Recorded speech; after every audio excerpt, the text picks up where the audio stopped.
Após a extração, inicia-se o processo de separação e refino do petróleo. Durante a prospecção de óleo, ocorre também a prospecção de água, gás e sedimentos contidos no reservatório. A primeira etapa do processo é a separação desse óleo, gás e água. Para isso, são usados tanques separadores baseados em decantação. Na decantação, é separada a água do óleo. O gás, por ser mais volátil, sai pela parte de cima, passando antes por um dispositivo chamado Demister, usado para melhorar a remoção de gotículas de líquido arrastadas em uma corrente de vapor.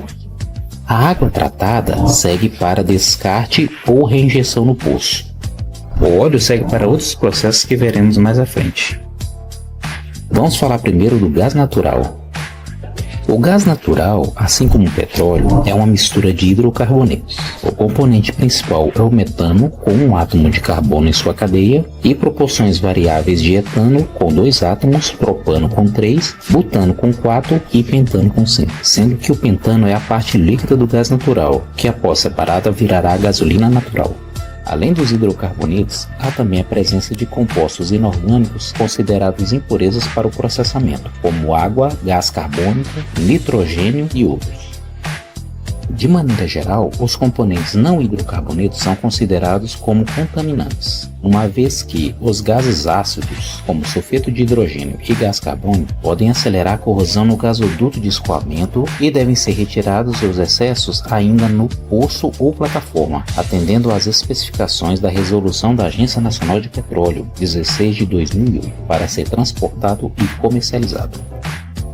O nitrogênio e o gás carbônico são considerados gases inertes, isso é, não participam do processo de combustão. Por serem inertes, reduzem o poder calorífico da mistura gasosa e também ocupam espaço, sendo assim os primeiros elementos a serem filtrados no processamento do gás natural.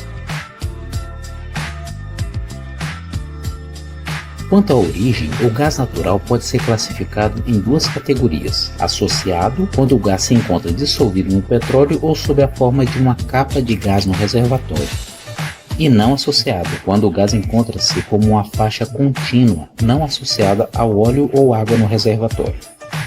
A riqueza é definida como o conjunto de componentes de maior peso molecular que o propano, isso é, a fração de C3+. Se o teor dessa fração for igual ou superior a 7%, o gás é considerado rico. Caso contrário, é classificado como pobre.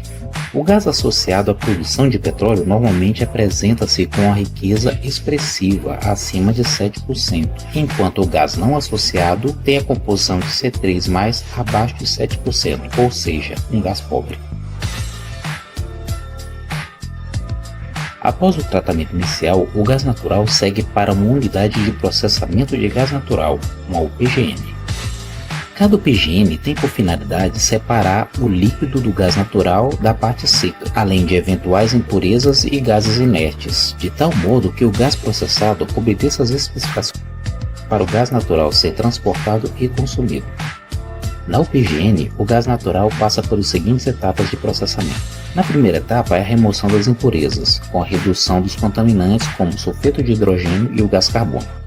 A segunda etapa é a condensação da totalidade de frações pesadas, separando a fração líquida, denominada gasolina natural, e liberando a fração gasosa, isenta desses condensáveis, denominada gás residual ou gás seco, composta principalmente por metano e etano. Essa fração é usada principalmente na geração de energia e distribuído como GNV, gás natural veicular. Na terceira etapa é separada a mistura de propano e butano, usados no GLP, o gás liquefeito de petróleo, uso residencial e industrial. Por fim, sobra a parte líquida, chamada de gasolina natural, que contém hidrocarbonetos com mais de 5 átomos de carbono. No que diz respeito à tecnologia usada na UPGN, de acordo com a empresa de pesquisa energética EPE, são esses 4 os principais processos criogênicos nas plantas de gás natural. Porém, a separação de etano, ou C2, de forma econômica requer que a UPGN utilize a tecnologia de turboexpansão, que permite um rendimento alto na ordem de 95 a 98% em volume. Entre as frações de gás natural, o etano certamente tem uma importância econômica destacada para a produção de eteno, elemento fundamental na petroquímica. O eteno, também chamado de etileno, é um dos principais subprodutos da indústria petroquímica, chamado de rei dos petroquímicos. A diferença entre o etano e o eteno é o tipo de ligação entre os átomos de carbono. O etano apresenta ligação simples e o eteno apresenta ligação dupla.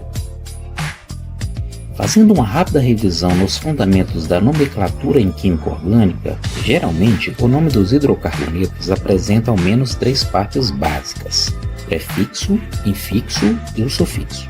No prefixo, indica o número de átomos de carbono presentes na cadeia principal. Exemplo: OMET quer dizer um átomo de carbono, OET quer dizer 2, OPROP 3, OBUT 4, OPENT 5 e assim por diante.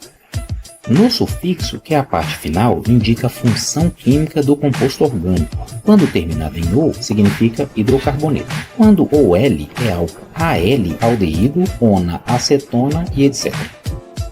O infixo, parte central, se refere ao tipo de ligação entre o átomo de carbono. Quando todas as ligações são simples, a cadeia de carbono é chamada de saturada e usa o infixo AN, como no metano, etano e butano. São chamados de alcanos ou parafinas. São os principais constituintes do petróleo leve. Quando ocorre pelo menos uma ligação dupla, a cadeia é chamada de insaturada e é classificada por: uma ligação dupla forma os alcenos ou olefinas. Usa-se o infixo EN, como no eteno, buteno, etc.